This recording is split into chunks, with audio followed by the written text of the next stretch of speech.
Hello, audience. My name is Sasha Brown. I have a Master of Arts in Marriage and Family Therapy from the Illinois School of Professional Psychology at Argosy University. As an emerging therapist and on behalf of my current educational institution, North Central University, it is a privilege to be invited to give this lecture, which encourages parents to consider how each member of the family is affected when divorce is filed and appropriate ways to handle children's responses. Please bear with me as I do my best to read my notes and talk to you at the same time. Contrary to popular belief, divorce rates are actually declining. Jacoby 2017 cited the National Survey of Family Growth, which claimed the probability of a first marriage lasting at least 10 years was 68% for women and 70% for men between 2006 and 2010, with the probability of the marriage making it 20 years at 52% for women and 56% for men. Filing for divorce. Let's imagine that the marital tension has become so extreme that one spouse or a mutual agreement has led to filing divorce. Now maybe all this talk of divorce is because the wife asked her husband for an 18-carat necklace and he gave her 18 edible carrots on a string. Or maybe it was because the husband told his wife, "I need space," and she showed up to bed with the full body paint of the galaxy. In the United States, a no-fault divorce is available in every state on the grounds of irreconcilable differences, which signifies that the marital bond is irretrievably shattered. According to Otterstrom, 2017, grounds for a fault divorce include the following: adultery, domestic violence, bigamy, which is when a spouse was married to someone else at the same time of your marriage, cruelty, abandonment, impotence for the length of the marriage, and long-term imprisonment. Various divorce proceedings are negotiated through the courts and can vary between states. There are a host of issues for the entire family that can manifest from filing divorce and the events leading up to it.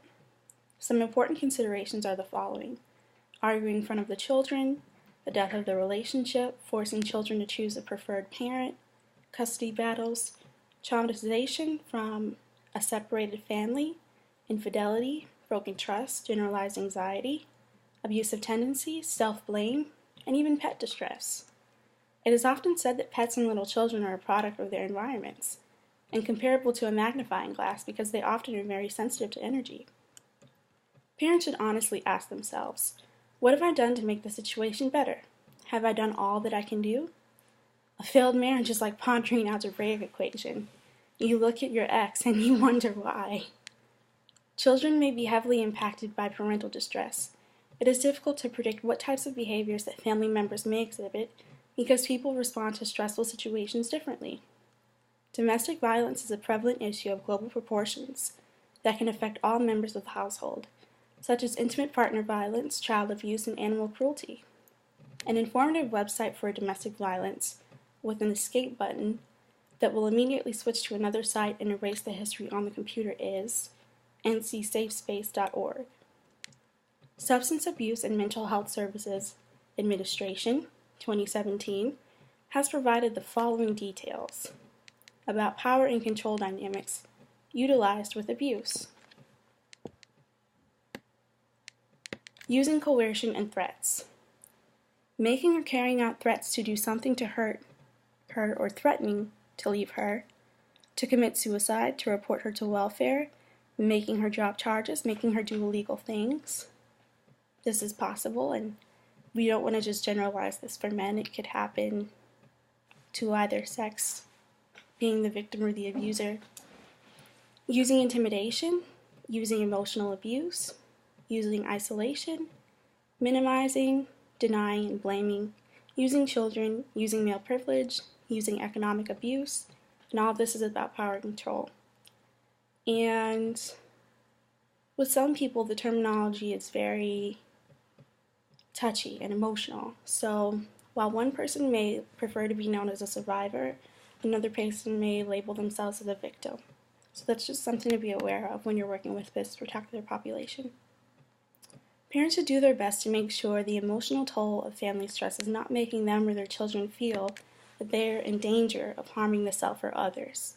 The Substance Abuse and Mental Health Services Administration suggests utilizing the following guide for suicide assessment with the 5-step evaluation and triage. Safety, as in SAFE-T. Suicide assessment 5-step evaluation and triage. The first thing is to identify risk factors. Note those that can be modified to reduce risk. The second thing is to identify protective factors, those that can be enhanced. The third thing is to conduct suicide inquiry, suicidal thoughts, plans, behavior, and intent. The fourth is to determine the risk level and intervention. Determine risk, choose appropriate intervention to address and reduce risk.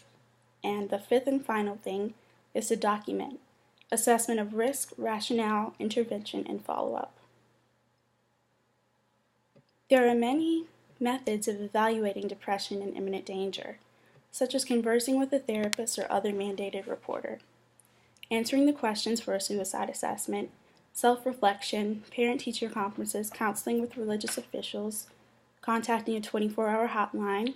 For urgent behavioral health emergencies, it is best to call 911 or report to the nearest emergency room. A subject at the forefront in most divorces is who will get custody of the children. In regards to the mental health of the children, at any age, there are red flags to look for. Withdrawing, suddenly extroverted, drug use, acting out, self-harming, thoughts of suicide, depression, and feelings of betrayal. It has been said it's been cheaper to keep her. For that matter. Him. Well, you get what I'm saying. Cheaper to keep him or her. Depending on who's the person that's divorcing. Depending upon the quality of the legal representation and the amount of money allocated for the divorce, some people fare better than others during the process. The downside of divorce. Well, that can be pretty intense. Divorce may be healing and amicable for some people, yet the process can be a nightmare for others.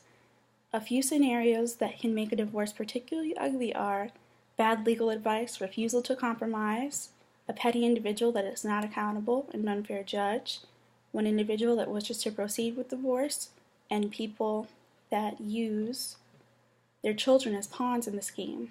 A woman said to her former husband, "Every passing year, our relationship gets better, but we're divorced," he said. "Yes," she replied. Some people contend with their former spouses in every aspect of divorce. In addition to substantial court and legal fees, alimony, child support, division of property can all be quite draining for an individual's finances. In the immortal words of the controversial Kanye West gold digger, don't laugh, it's true. You'll see how this applies to divorce. Just listen. 18 years, 18 years. She got one of your kids, got you for 18 years. I know somebody paying child support for one of his kids. His baby mama car and crib is bigger than his. You will see him on TV on any given Sunday, win the Super Bowl and drive off in a Hyundai. She was supposed to buy your shorty Tyco with your money. She went to the doctor, got lipo with your money. She walked around looking like Michael with your money. Should have got your dad insured. Geico for your money. If you ain't no punk, holla, we want prenup, yeah! Even though these song lyrics sound comical, they speak to the truth about the outcome of some divorced people or broken families. Although there are rare exceptions, the courts in the United States often take the side of the mother, and the system is designed around making sure that her and her children are protected. While men are frequently perceived as the financial sponsors that are expected to fend for themselves. Interventions.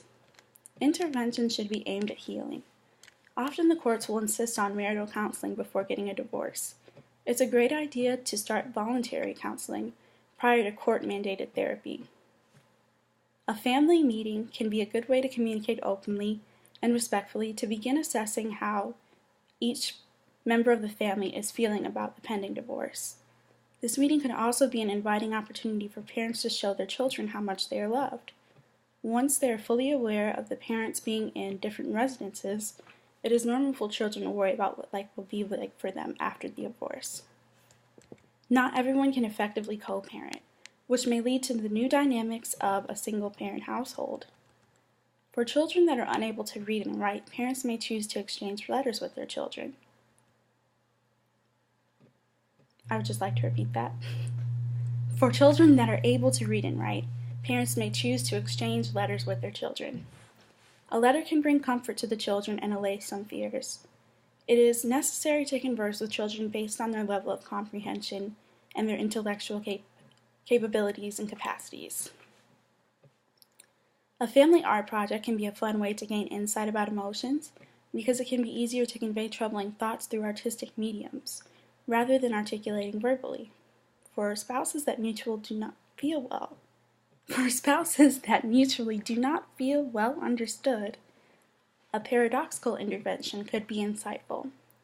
As an example, perhaps the stay-at-home mother does not feel appreciated for all of the household duties that she takes care of, and the working-from-home father feels that making enough money to support the family is all that he should be expected to do. The wife and husband can show each other what it requires to complete their daily goals and switch roles. This can help each person to be more empathic and grateful. Life after divorce. After divorce, each individual in the family is going through their own experience. A journey of finding themselves within the logistics of the new familial arrangements. As a result of divorce, there are so many changes that can potentially take place, such as a custody battle with the children and pets, financial arrangements, the possibility of remarriage, severing of family relationship ties with that current marriage, financial arrangements, as well have to do with separation at times, and the blending of families. As explained by Tenorio Araujo and Oliveira Lima, 2016, the distinct identity of each family member is redefined. As a result of significant adjustments, deconstructing marital identities, and the opportunity to emerge from the divorce with unique potential. In reference to a study by Witten, Stanley, Markman, and Johnson, 2013, the results suggested that the higher the rates of divorce seen in remarriages in comparison to the first marriages may be partially explained by differences in attitudes toward divorce and marital commitment, which reflected the tendency to take steps toward divorce when experiencing lowered marital quality. Conclusion.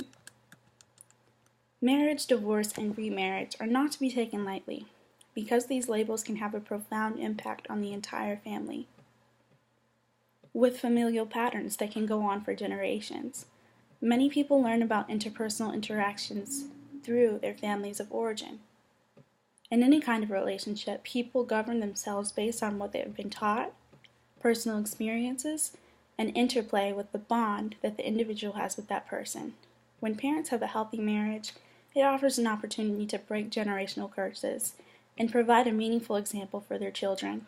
If parents get to a point where they must divorce, they should do their best to make it as amicable as possible, considering the well-being of the children and the entire family first. People will eventually show you their true colors, and when they do, pay attention. This concludes the lecture. Thank you for your time. You may ask any questions that you have in mind at this time. Thank you.